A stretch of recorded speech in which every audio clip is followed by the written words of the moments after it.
mengumpamakan, sangat ya, sangat luar biasa. saya mengumpamakan Trinitas dengan buah peler, betul. Ya, Saya akui ya. itu. Jadi Roh Kudus dan itu biji, Bapak biji. Iya, Yesus adalah penis. penisnya. Ya. Karena dia beda dia. Beda ya, oke. Saya tuh mengikuti apa? Bible. Jadi hakikatnya apa itu? Hakikatnya Mereka adalah tiga kemaluan tidak gitu. terpisahkan.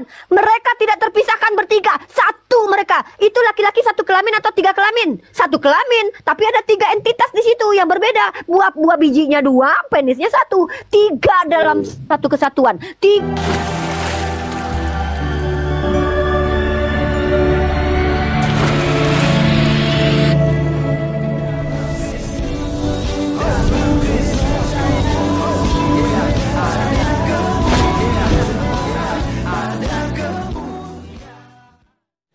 Bismillah abi wal ibni wal rohil kudus ilahu wahid. Shalom aleichem bisem Yeshua HaMashiach. Berjumpa kembali dengan saya teman-teman sekalian di channel TV Laskar Kristus ini. Dan pada kesempatan kali ini kita akan menanggapi ini ya, Ustazah Unirifah ya. Jadi teman-teman sekalian, kalau ustazahnya saja sudah model begini, bagaimana dengan pengikutnya? Jadi dia menghina ya penjelasan Trinitas atau Tritunggal itu dalam kebingungannya begitu ya. Jadi teman-teman sekalian, sebenarnya ini sebuah penistaan ya, penghinaan terhadap agama Kristen. Yang tentu saja jika ini kita balik, itu akan jadi perang dunia. Ya, pokoknya tidak ada ruang ya, harus dipenjarakan orang yang misalnya balik itu kita analogikan Allah SWT-nya ya dengan ya sepertinya dilakukannya ya, atau mungkin kita analogikan sebagai batu begitu ya, karena mereka biasa sujud kepada Hajar Aswad misalnya gitu. Itu akan jadi persoalan besar dan mungkin ya besok atau lusa sudah langsung dijemput oleh polisi. Tapi kalau mereka aman-aman saja ya, aman-aman saja. Nah kali ini teman-teman sekalian kita langsung saja untuk menjawab. Namun sebelumnya kita akan menonton terlebih dahulu videonya seperti apa ya, berikut ini. Yang penting saya udah dapat jawaban ya, bahwa Uni menjelaskan saya mengumpamakan, sangat luar biasa. Saya mengumpamakan Trinitas dengan buah peler, betul. Ya, saya akui itu.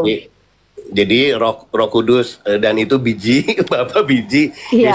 Yesus adalah penisnya. Ya. Karena dia beda dia. Beda ya, oke. Saya tuh mengikuti apa? Bible. Jadi hakikatnya apa itu? Hakikatnya Mereka adalah tiga kemaluan tidak gitu. terpisahkan. Mereka tidak terpisahkan bertiga. Satu mereka. Itu laki-laki satu kelamin atau tiga kelamin. Satu kelamin. Tapi ada tiga entitas di situ yang berbeda. Buah bijinya dua, penisnya satu. Tiga dalam satu kesatuan. Tiga dalam kesatuan. Itu tiga. Ada tiga loh guys. Satu penisnya, dua bijinya. Tapi mereka satu kelamin. Itu. Jelas? Sudah fair ya. Clear kan? Ya udah, ya nggak apa-apa. Dia mengatakan bahwa Yesus itu bukan Nabi Isa, oke, fine. Seperti kata dia, kita harus toleransi, yaitu membiarkan kepercayaan masing-masing. Oke, entok terima. Sekarang entok bertanya, kalau memang Nabi Isa itu bukan adalah Yesus, nah siapa yang dilahirkan si Bunda Maria? Yesus itu lahir dari rahim siapa?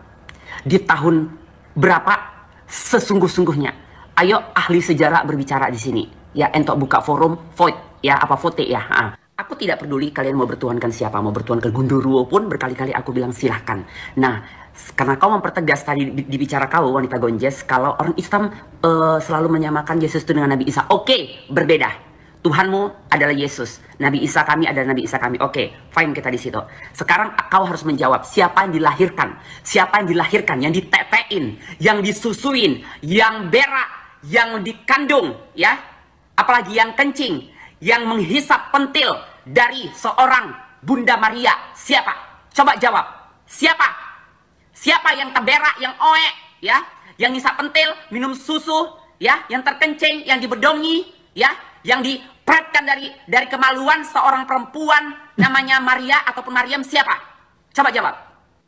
Oke, teman-teman sekalian, itulah videonya ya. Ada dua orang yang sebenarnya kita tangkap di sini nanti. Ada si Uniriva dan juga ada si Entos ya. Entos atau Entop ini. Ratu Entop kalian gitu ya. Oke, jadi teman-teman sekalian, kita mulai dari Uniriva ya. Jadi pertama-tama saya katakan bahwasanya Uniriva ini yang ada di pikirannya adalah gambaran tadi yang dibuatnya adalah penis, buah pelir ya. Dua buah pelirnya, satu apa namanya itu penisnya begitu.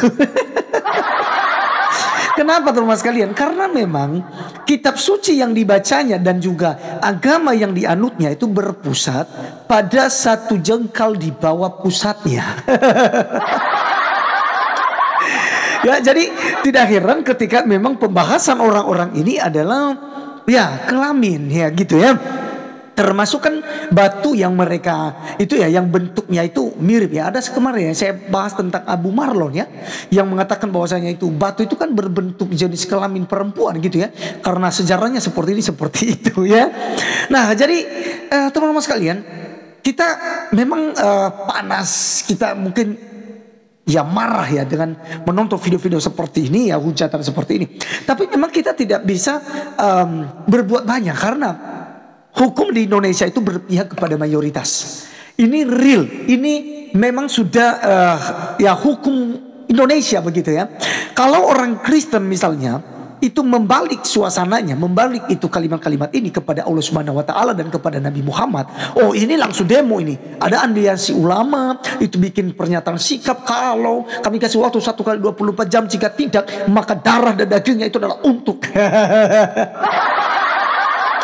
ya gitu ya. Jadi ya saya berharap bahwa teman-teman semua tenang dan kita tetap berapologetika bersama-sama untuk menjawabnya dengan lemah lembut. Nah sekarang saya akan menjawab tentang Trinitas.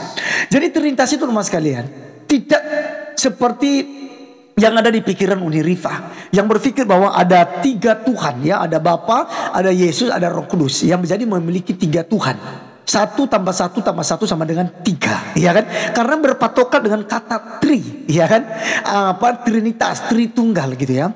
Jadi mereka berpikir Tuhan itu 3 yang menjurus pada triteisme.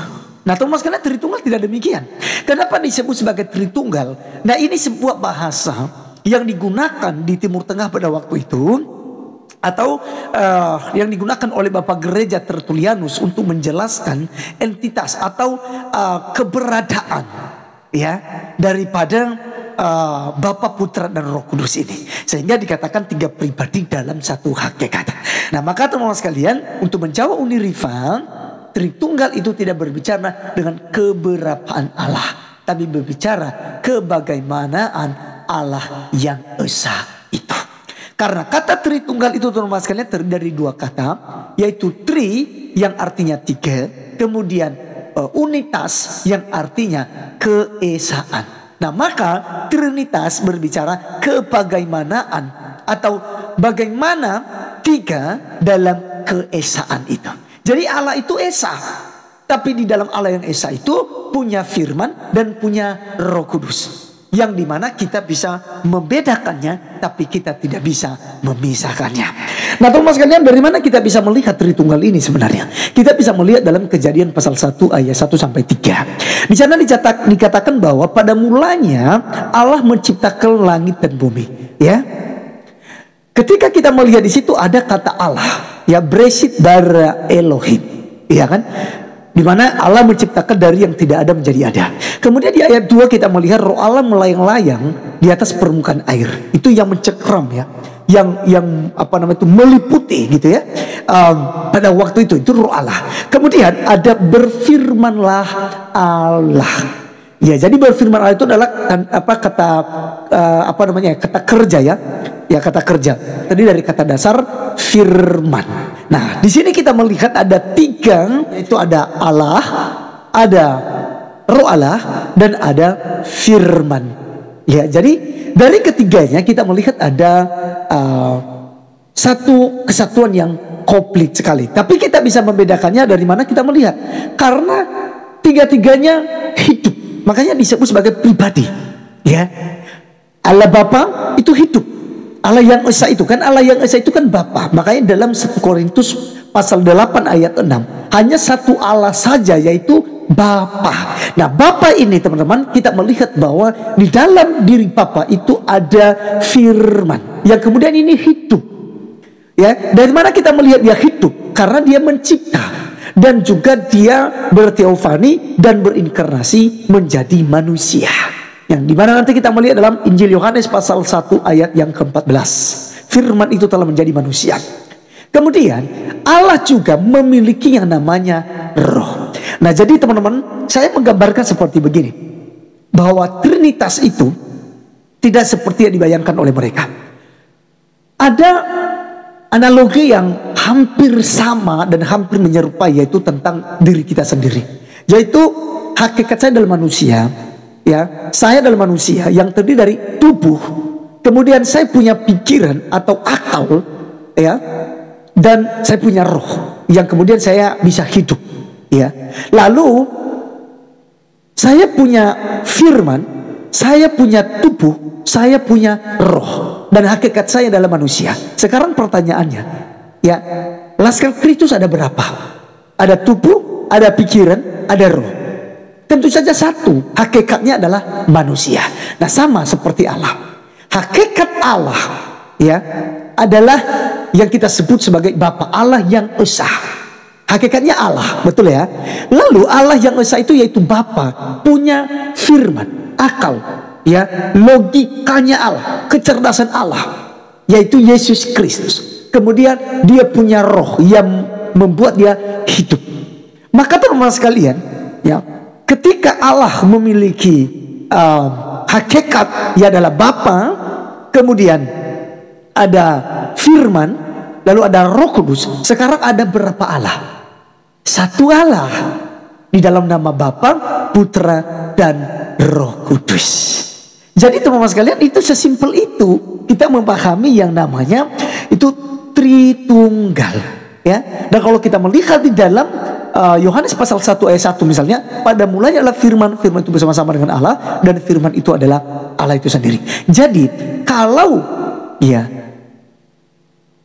Allah itu sifatnya kekal, maka firmannya juga pasti kekal. Kalau Allah itu kekal, maka rohnya juga pasti kekal. Jadi Allah tanpa firman itu bisu, tidak bisa berbicara, tidak bisa berlakukan segala sesuatunya, dan kita tidak bisa mengenal Allah. Lalu Allah tanpa roh yang kita kenal sebagai Roh Kudus, maka dia adalah Allah yang mati, benda mati. Tapi dia memiliki roh yang menunjukkan bahwa dia hidup. Itu sebabnya di dalam Bapa itu ada firman dan ada Roh Kudus. Maka dia bukan tiga, ya, tapi dia adalah satu. Baik, untuk menjawab entop. Entop. Siapa yang ditetein, siapa yang dilahirkan dari lubang najis, siapa yang makan, siapa yang taberak, siapa yang ini dan segala macam. Nah, maka jawabannya kita melihat dalam Yohanes pasal 1 ayat yang ke-14. Yohanes 1 ayat 14 berkata, firman itu telah menjadi manusia dan telah kita melihat kemuliaannya, itu kemuliaan diberikan kepadanya sebagai anak tunggal Bapa, penuh kasih dan kebenaran. Jadi teman-teman sekalian, kalau kita melihat tadi hakikat Allah itu, Allah yang Esa itu adalah Bapa, dan dia punya firman dan dia punya Roh Kudus, maka firman inilah yang diutus menjadi manusia, berinkarnasi menjadi manusia. Itu sebabnya dikatakan diutus, karena Yesus Kristus menurut Yohanes pasal 8 ayat 42 datang dan keluar dari Bapa. Maka tentu saja yang keluar dari Bapa adalah firman ini, dia adalah Allah. Hakikatnya adalah Allah. Makanya kan dalam Yohanes 1 ayat 1 itu pada mulanya firman, firman itu bersama-sama dengan Allah, dan firman itu adalah Allah itu sendiri. Jadi firman yang mengambil rupa seorang manusia, maka berpribadi, hidup. Makanya dikatakan pribadi. Ya. Nah, jadi ketika dia menjadi manusia, ya tentu saja dia sama seperti kita. Dia haus, dia lapar, dia capek, dia tidur gitu ya. Dia dinenein, dia disunat, dia dan segala macam seperti yang dituturkan oleh Ratu Entop tadi, ya. Nah, jadi itu hal yang wajar. Kenapa? Karena dia sudah mengambil rupa seorang manusia. Tapi jangan lupa bahwa hakikat daripada firman yang menjadi manusia ini adalah roh yang menyatu kepada Bapa. Maka mereka tidak bisa dipisahkan karena hakikatnya satu, yaitu Allah. Yang tidak bisa dipisahkan, tapi kita bisa membedakannya, yaitu Bapa, Putra, dan Roh Kudus. Jadi sesimpel itu teman-teman sekalian. Ya, jadi saya kira penjelasan ini sangat sederhana saya sampaikan, dan kiranya teman-teman bisa menangkapnya juga, sehingga teman-teman bisa menjawab tuduhan-tuduhan seperti yang disampaikan oleh mereka ini. Baik, sekian video kali ini. Sampai ketemu di video berikutnya. Tuhan Yesus memberkati kita. Shalom.